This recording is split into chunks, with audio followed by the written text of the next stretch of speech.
Assalamualaikum warahmatullahi wabarakatuh. Saya Rizky Taufikur Rahman. Di sini saya memenuhi tugas remedi, yaitu memilih dari salah satu language skill.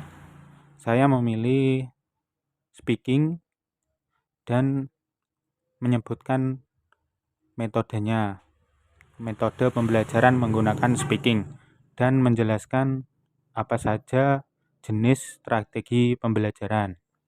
Baiklah, akan saya jelaskan. There are several techniques to teach English speaking effectively. The first, discussion. Discussion can be applied when students finish work on the question.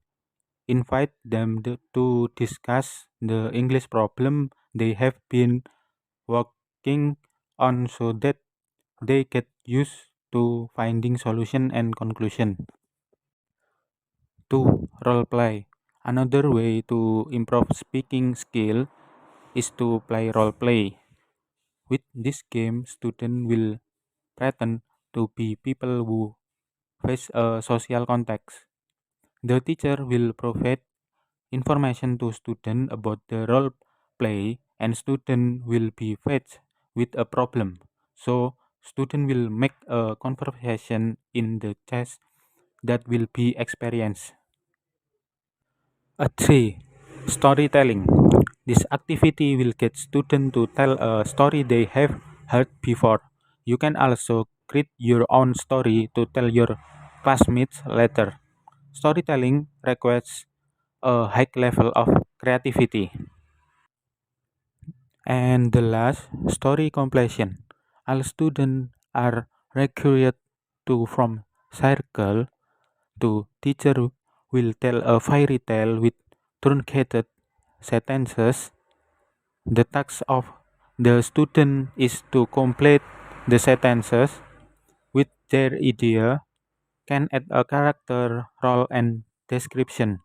This technique is a lot of fun. And now I will explain the learning strategy. There are 7 learning strategy.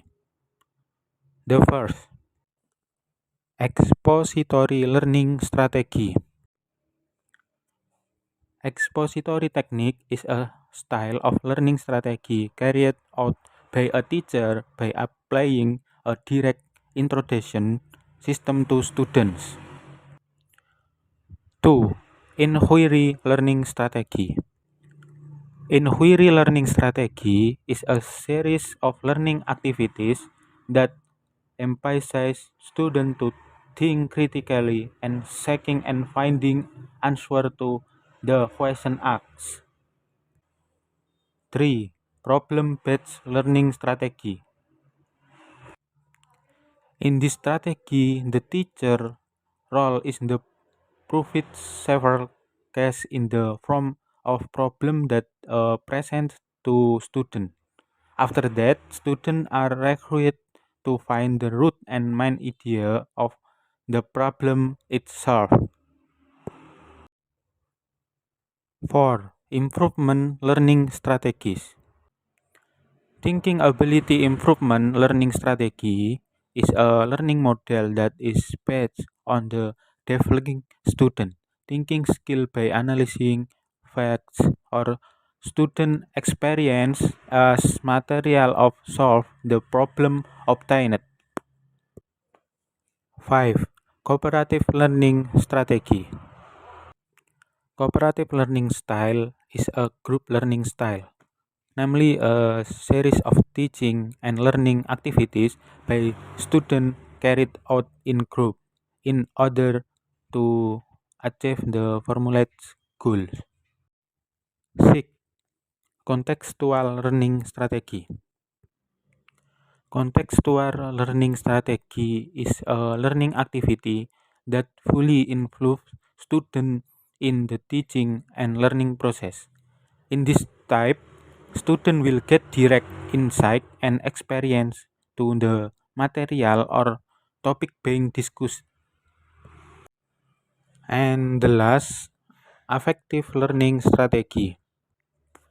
Affective learning strategy are strategies that are not only limited to active cognitive education, but also to active other dimension. These dimensions are attitude and affective skill relate to volume, which are difficult to measure because they improve a person awareness that grown from within. Affective can also appear in behavioral events which come from the learning process carried out by the teacher or student concurred.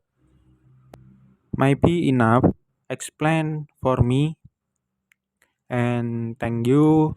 Wassalamualaikum warahmatullahi wabarakatuh.